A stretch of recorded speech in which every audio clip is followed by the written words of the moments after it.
Hey gang, real quick, I wanted to let you know that tonight at 9 p.m. Eastern Standard Time, 8 p.m. Central Standard Time, 7 p.m. Mountain Time, and 6 p.m. Pacific Time, I'm going to be interviewing Cody Fernandez, the creator of Jack Irons, the Steel Cowboy.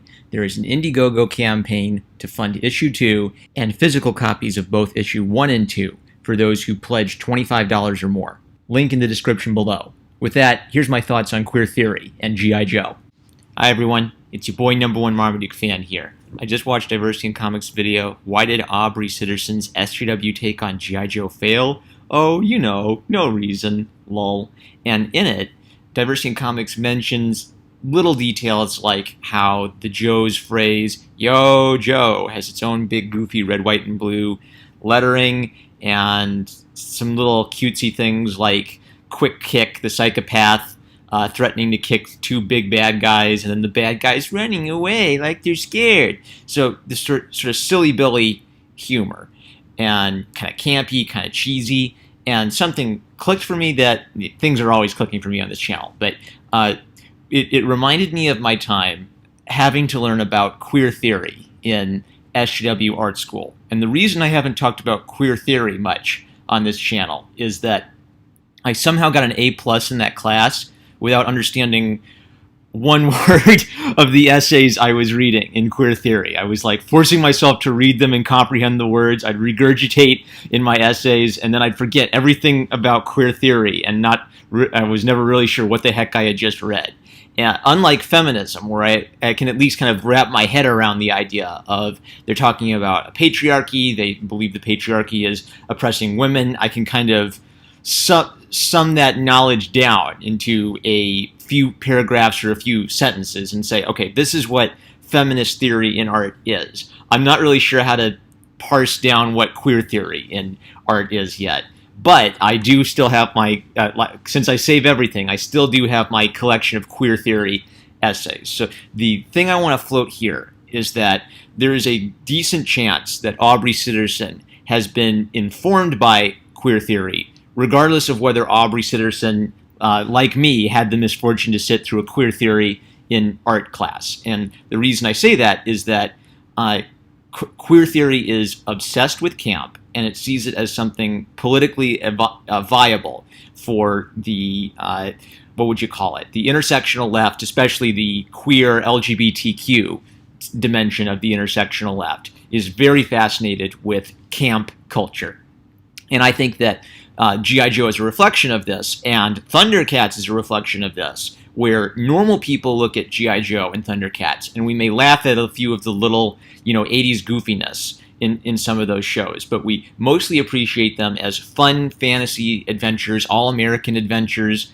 Thundercats, I see that as a very sincere, sweet story of a young man becoming a hero and learning responsibility. But if you're looking at it through the lens of camp as political activism, if you're looking at it through the lens of queer theory instead of just the feminist lens, now we've got the queer intersectional feminist lens on, then camp becomes a sort of political tool, a subversive tool. So my guess would be that even if Aubrey Sitterson hasn't studied queer theory, he's at least familiar with that enough so that when he sees G.I. Joe, he sees the goofiness and the silliness of G.I. Joe, not as something charming or humorous about the G.I. Joe franchise, but as an opportunity to mock the sort of American hot-blooded hoorah patriotism in a franchise like G.I. Joe. If you mock the Thundercats and focus on just like the cheesy, silly Billy weirdness of Thundercats, what you're using is you're using a type of humor which mocks the sort of sincere, masculine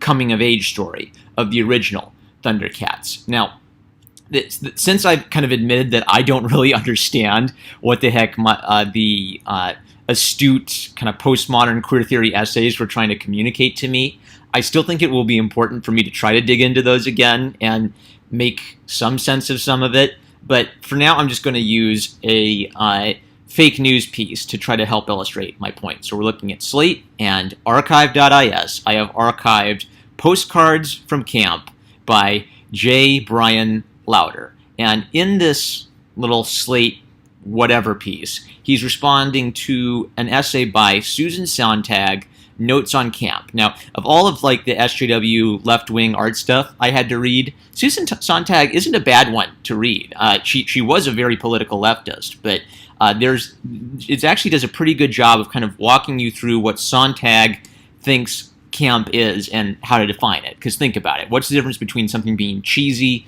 something being melodramatic, and something being camp? I would kind of hold up the Adam West Batman TV series as the perfect illustration of camp, where the cheesiness of the Batman Adam West series is deliberate. It's supposed to be part of the appeal of Adam West Batman, that it is campy.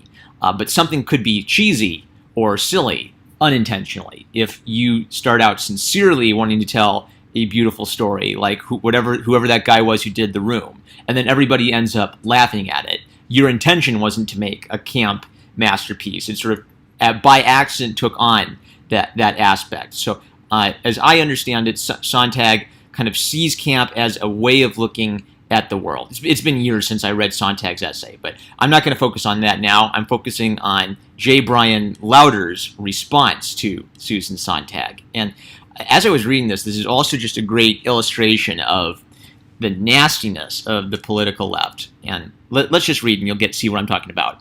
I once went on a date with a man who did not appreciate camp. He preferred sensibility that was a nervous, punk-inflected disaffection, and I found it exotic, frustrating, and somewhat arousing. You don't need to tell that, J. Bryan Lowder. This is a arts, entertainment, and more section. Tell us about the arts, entertainment, and more. You do not need to know what I find arousing in my wife, all right? When I began to gather over my second glass of Riesling that he did not much identify with the gay stuff that heavily defined my life, I asked him bluntly, "Are you, into camp?" He informed me that camp had sometime in the 1980s or 90s morphed into hipster irony and had been washed out by its diffusion into the general culture. New York was over too. He would move to Canada soon. So pretty much J. Bryan Lowder's Louder with Crowder, but the boyfriend preferred sort of a more punk rock style and thought that camp humor had become hipster cutesiness. You see this in meme culture. You see this everywhere. Everything is cutesy. Everything is fey. Nothing is that serious. I had heard this sigh of an argument before, of course. This sigh of an argument. So J. Bryan Lowder is now kind of condescending to the intelligence of his former gay lover. What a relationship that must have been.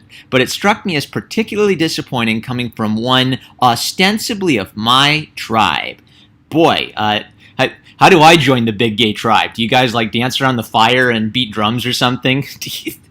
Do you all have like big gay worship songs to some big gay god? What the hell? Open tribalism? Oh my gosh. This is so condescending. J. Bryan Lowder has decided on behalf of gay people that you guys are all part of a tribe that I don't get to be in, I guess, because I'm straight.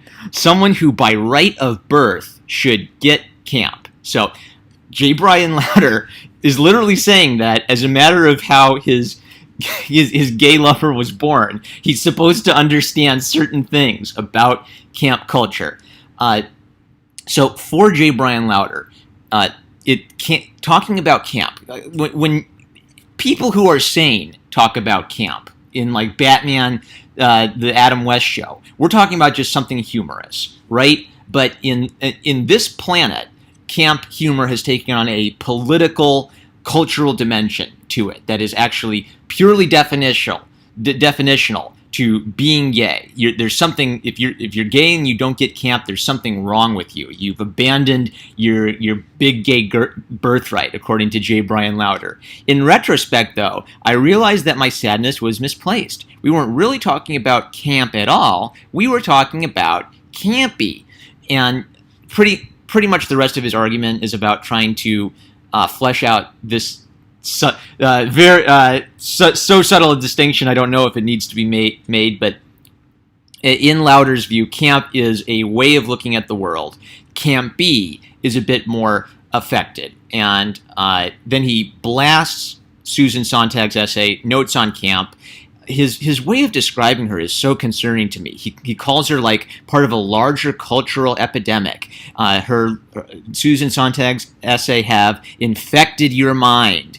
It's such dark language to describe something. He's not saying, I disagree with Susan Sontag, here are my points in counter to her. It's like he sees Susan Sontag as some sort of Voldemort who has infected the planet with a mind virus. And it's just illustrative of how this kind of culture talks about things. It's never, oh, here's what I think is good art. It's, here's what's wrong with everybody. Here's what's wrong with suburban America and their plebeian little capitalist lives.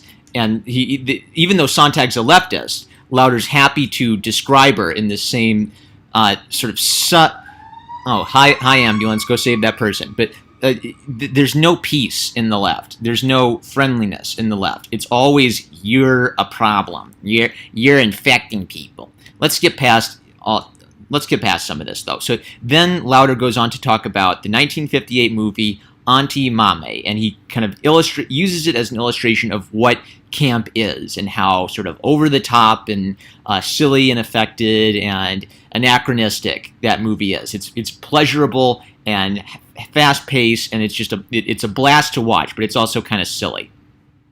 And as we get down here, he highlights ideas like Mame saying "darling" and "adorable little bootlegger." So do you hear it already? The camp. What's difficult about a camp sense of humor is you're saying something, but your intention says something different. So you're not just saying may the force be with you. You're like saying, may the force be with you. And that's how you're communicating that you're not being entirely serious as you're quoting it. Now, in Lauder's view, campiness is more about affecting knowledge. So you're with your friends in college and you start quoting Auntie Mame as a part of hipster irony, a half-hearted apologia for that knowledge. We want people to know that we know what we know is maybe not authentically cool enough to know, even as we can't help but let them know that we know it. And lodged somewhere within all of this tortured choreography, I'm told, is fun. So now what he's describing is the person who is being campy. They are quoting something as a way of illustrating that they're smart, but they're kind of embarrassed that they know about it. My Little Pony, right? When there's an element of camp to My Little Pony, where if you talk about it and admit you know about My Little Pony, you're maybe a little bit embarrassed about it, but you're having fun as you do it. You know, like Rarity is Best Pony versus Pinkie Pie is Best Pony, that kind of thing. Ironically, I think that Lauder's being a little bit campy here as he describes it. So when he writes, it's not authentically cool enough to know, even as we can't help but let them know that we know it. He himself is sort of granting that this is a little bit of a silly thing he's talking about. He's kind of humble bragging about how smart he is to know about it, and using sort of a comedic bit of irony to ameliorate the blow a bit. So I actually kind of admire that as a bit of writing, that he uses that kind of gag while discussing that kind of gag, and then he closes by saying he's going to come back next week to tell you what camp is as opposed to campiness. Boy, get it all down into one point, Lauder. I know you have a very condescending view of gay people, and I know you have a very nasty view of Susan Sontag, but at least you could try to make your two-part distinction in one blog post. But pretty much the sum of this is camp is some sort of great powerful thing within the history of queer culture, and campy is a little bit more hipster irony. I'm not really being serious about all this kind of a vibe. But more important to me than this distinction is how important camp is to LGBT, arts, entertainment, and more. What did this essay tell you about art, really? Well, maybe it would help you think about what hipster irony is, but why would this be important for us to think about in terms of arts and culture? Well, the reason it's viewed as important to think about in terms of arts and culture is that camp is viewed as the sort of queer artistic contribution to world history, and it's a way of I think undermining the seriousness of the older world and the older culture. So if the old culture has a lot of seriousness and stolidity and beauty and stoicism to it, then camp culture becomes a way of like, I don't know, wrapping the American flag around Batman's butt or something and saying, tee-hee, that we don't have to take that too seriously. And the thing is, anyone can love camp. No one has a monopoly on art, appreciation for art, or appreciation for silly humor, or appreciation for these things. But I think that in the minds of kind of queer theory art theorists, they want a monopoly on this so that they can begin to have more cultural influence and sort of claim cultural power. I see Lauder's essay as the illustration of what most concerns me about the new art criticism and discussion world that is started in the universities and has trickled into Slate and all of these fake news sites, is this attitude that we are smart, we're going to educate you plebeians about the state of the world, and we live a more fulfilling life than you. Here we go. Here's the point I wanted to make. So if camp is a way of looking at the world and sort of seeing aesthetic joy and exuberance in everything, queer theory professors on campus do not have a monopoly on that way of looking at the world. Almost anyone can walk through the world, full of joy, looking for beauty in everything, being enthusiastic about things. You hear me be enthusiastic about things. I think it's one of the reasons that I love camp. But that kind of appreciation of life far precedes queer theory classes on American university campuses. But if you're stuck in the middle of a queer theory class, what you will be presented with is this idea that you have an intellectually enriched life, and the poor idiot red state voters, they all have a meager life of intellectual unfulfillment. They are slaves of the capitalist system. They're slaves of the suburban family lifestyle. They live unfulfilling lives. They're so pitiable. They're so unhappy. And I think this is what creates the gap between our cultures. Except that it's a gap that's created entirely by the left isolating itself and seeing itself as intellectually superior to the right, or you don't have to identify yourself with the right for the left to identify you with the right. And if you live an average sort of life in the suburbs, that's enough for you to qualify as living this sort of unironic, kitsch, campy culture that they sort of see, they sort of look down upon as, we are so intelligent, we understand the nature of camp and kitsch. Anyway, so I think what I learned from Our Boy Diversity in Comics and seeing Audrey Sitterson use this kind of humor as a way of undermining the Joes, making the Joes look silly and kind of, oh, tee-hee, everything's meaningless, nothing matters. Now that there we go. Diversity in Comics gives me language to describe everything. Tee-hee, nothing matters. That kind of humor in Marvel Comics and DC Comics. What I've connected with is that tee-hee, nothing matters has a root in not just camp humor, but politicized camp humor. So even though that was like my absolute least favorite part of SJW Art School, even less than feminist art theory, because I didn't understand what the heck the queer theory was supposed to be talking about, I think it's about time for me to revisit some of that too and add that as a dimension to my research. And hopefully what I'm hoping to do is try to trace a line from this sort of pseudo-intellectual discussion of camp down into our G.I. Joe comics. Anyway, I'm #1 Marmaduke fan. I love you guys, and I'll catch you later. I also want to thank my 2 new patrons on Patreon. Troy Reiser is a fine artist and a longtime thoughtful person in the community discussing topics related to art history and art technique. You can find his art portfolio on troyreiser.com. I also want to thank LT Fish. I have liked every comic that the Lieutenant has recommended to me, and he's got a great YouTube channel with a series called Fish Likes Flicks, where he also talks about very interesting and unique movies from around the world. So I think you'll dig it. Thoughtful commentary on movies and comics. All links are in the description below.